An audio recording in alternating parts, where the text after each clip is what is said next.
Hello guys, this is Namrata Golyan and in today's class we will discuss about the modern cost management techniques. As you all know, in the competition time, only those business firms survive for a long time, those have a short term analysis are better. Long term survival वही forms करती हैं जिनकी short term analysis capacity अच्छी है. Understood? तो इसी से related cost management techniques में कंसेप्ट है that is regarding the life cycle costing, target costing and kaizen costing. They are three ways of cost techniques. चलिए देखते हैं लाइफ साइकिल कोस्टिंग क्या होती है, टारगेट कोस्टिंग क्या होती है एंड काइजन कोस्टिंग क्या होती है. चलिए let's start the class. Life cycle costing. Life cycle costing is a method of adding up all cost associated with product starting from its initial cost to its end of life. Is a method of adding up all cost associated with product starting from its initial cost means introduction phase to its end of life. End of life means product की जो last phase क्या होता है, disposal of product. Understood?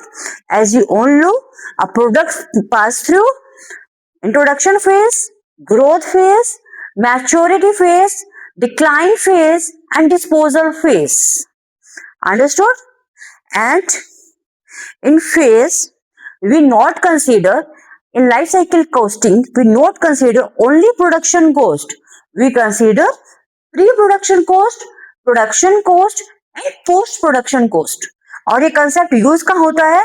It is related to the long term profitability approach. If company have a view to earn long term profitability, then in that case company estimates the total cost, हर phase की cost को consider करती है. That is the life cycle costing. चलिए आगे बढ़ते हैं. Next is the target costing. क्या होता है? Target cost is related to the market driven price. जो कॉस्ट है ना वो मार्केट के बेस पे सेट की जाती है. समझ रहे हो? इसका मतलब ये होता है सबसे पहले ये देखा जाता है कि मार्केट आपके प्रोडक्ट का क्या पे कर सकता है. Market decide selling price and company क्या प्रॉफिट अर्न करना चाहती है उस सेलिंग प्राइस पे. Keep in mind students, market decide price and out of that price company decide profit and remaining part is the target cost. Company target decide करती है about the target cost, की जो cost होगी that is about the target. Understood? If estimated cost is more than target cost, company ने जो estimate कर रखी है कॉस्ट, सपोज वो टारगेट कॉस्ट से ज्यादा है तो company will try to reduce the cost. That is the concept of target costing.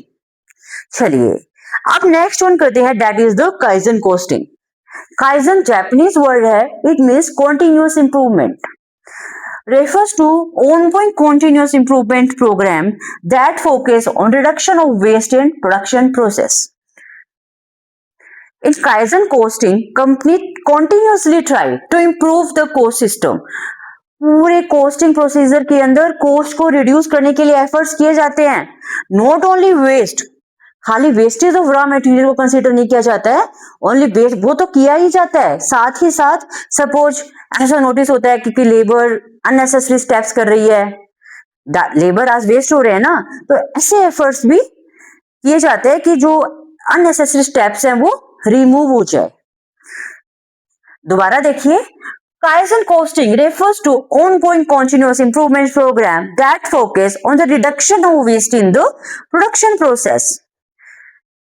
In short देखिए तो क्या होता है? Continuous cost improvement approach.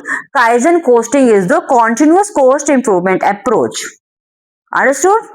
अब अपने तीनों का एनालिसिस करते हैं ना, तो इन शॉर्ट वर्ड्स अपने ये कह सकते हैं, life cycle costing controls the total cost, target costing plans the cost and Kaizen costing improves the cost.